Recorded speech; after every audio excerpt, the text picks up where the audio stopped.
warahmatullahi wabarakatuh semuanya. Perkenalkan, nama saya Yasmin yang akan menemani pemirsa semua untuk belajar bareng di acara Bincang-Bincang Santai bersama dengan Bunda Agus di sini. Oke, bincang santai kali ini membahas tema yang sering banget berseliweran di media sosial, terutama bagi ayah bunda di rumah. Nah, mungkin tema ini bisa jadi jawaban untuk ayah bunda di rumah semasa pandemi, terutama dalam mendampingi pendidikan anak di rumah. Nah, Bunda, ini nih ada pertanyaan-pertanyaan nih di luaran sana. Kita tuh kalau sakit fisik, gitu kan gampang banget ya ketahuannya, bisa langsung datang ke dokter. Kalau untuk tahu kita tuh mentalnya sehat atau enggak tuh gimana ya Bunda caranya? Oke, terima kasih Mbak Yasmin, pemirsa di rumah semuanya. Ya, kalau kita ngomongin gimana kita tahu ya lagi psikis kita sehat atau enggak, itu memang terkadang gampang-gampang susah gitu ya. Tapi kalau sakit fisik kan udah ketahuan ini pusing, ini luka dan sebagainya. Oke, tips pertama gitu ya untuk mengetahui bahwa kita sakit secara psikis itu ada perubahan emosi ya. Jadi di dalam diri kita bisa mengindikasi emosi-emosi atau perubahan-perubahan emosi yang terjadi. Nah, dan itu tentunya ada waktunya. Jadi kurun waktunya minimal dari 2 minggu berturut-turut itu lebih ya, sehingga berpengaruh pada behaviornya, perilakunya, maka itu sudah mengindikasikan gangguan kesehatan mental pada dirinya. Ya, stres ringan lah, atau kemudian akan berakibat ke depresi dan sebagainya. Dari yang nggak mau makan, nafsu makannya turun, terus kemudian berubah pada kondisi yang terjadi, situasi istirahatnya pun berubah. Jadi seperti itu. Nah, dari perubahan perilaku juga perubahan emosi itu kan berarti kita bisa mendeteksi sendiri ya kalau kita tuh sebenarnya secara general sehat mental atau enggak. Terkait dengan masa pandemi nih, orang tua mendampingi anak, banyak banget orang tua yang ngerasa terbebani, terutama tugas-tugas anak sekolah. Nah, gimana sih caranya orang tua tuh menyikapi hal-hal ini?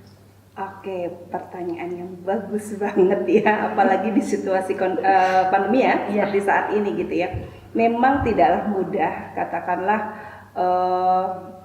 menggantikan posisi guru di sekolah ya, terutama dengan bidang akademisi yang segitu banyak. Tapi kembali lagi Mbak, jadi ketika orang tua siap secara mental ya, artinya kita kembali ke fitrah kita sebagai orang tua, karena orang tua adalah pendidik. Madrasah utama itu adalah di keluarga. Jadi utamanya adalah kesadaran dari orang tua sendiri untuk menyadari bahwa fitrahnya kita adalah sebagai pendidik dan pengajar. Nah, terus kemudian yang kedua, tugas-tugas yang diberikan guru dari sekolah itu bukan dijadikan beban, tetapi balik lagi ke fitrahnya tadi. Jadi ada beberapa tips atau cara yang kita bisa membangun tugas tanggung jawab, terus kemudian menumbuhkan kesadaran pada anak untuk anak memilih. Jadi bukan instruksi, tapi pilihan. Kamu menyelesaikan tugas ini dari jam berapa sampai jam berapa. Jadi di sisi nyamannya anak, jadi dikomunikasikan di situ.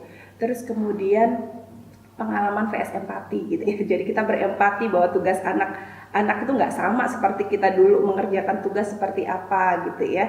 Jadi tetap artinya perlu keluasan hati untuk mendampingi gitu ya, sehingga kita merasakan bahwa oh iya, bundaku sangat support banget nih di prosesnya, bukan nilainya.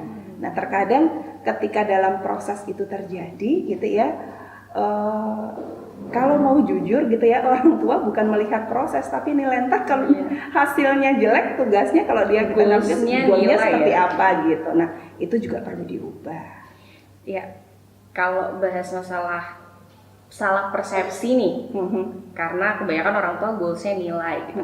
Dan memang musuh terbesar manusia tuh kadang pikirannya sendiri. Betul. Nah, terkait dengan yang sudah disampaikan tadi, tips-tipsnya gimana sih orang tua tuh biar nggak bernegatif thinking, bisa tetap berpikir positif dalam menghadapinya, nggak overthinking nih ngadepin anak-anaknya. Oke. Nah, untuk tips bagi orang tua di rumah, pemirsa, yang pertama adalah kenali diri. Jadi kita perlu memahami bagaimana diri kita sesungguhnya seperti apa, sehingga kita mampu ya menjadi manajer bagi diri kita, pikiran kita. Nah, itu akan memudahkan kita selalu berpikir positif. Nah, setelah kita mampu katakanlah mengenal diri kita, terus kemudian menjadi manajer bagi pikiran kita gitu ya, kita akan lebih mudah meng-on off-kan sesuatu hal yang kalau negatif kan nggak penting nih, jadi nggak perlu lah gitu. Jadi yang penting-penting aja nih yang masuk di dalam diri dipraktekkan, kemudian di-share, dibagi pengalaman-pengalaman positif tadi. Berarti beberapa hal yang perlu kita sadari mengenai perubahan perilaku, emosi, juga cara orang tua beradaptasi, mengenai proses terutama, dan bagaimana sih menyikapi dan memahami diri kita sendiri. Karena gak mungkin kita tuh bisa jadi orang tua yang sempurna, akan lebih mudah jika kita menjadi orang tua yang realistis. Maka mari kita persiapkan bersama untuk itu. Karena orang tua yang mentalnya kuat, insya Allah akan menghasilkan generasi yang luar biasa. Nah, sekian dari saya dan Bunda Agus. Wassalamualaikum warahmatullahi wabarakatuh.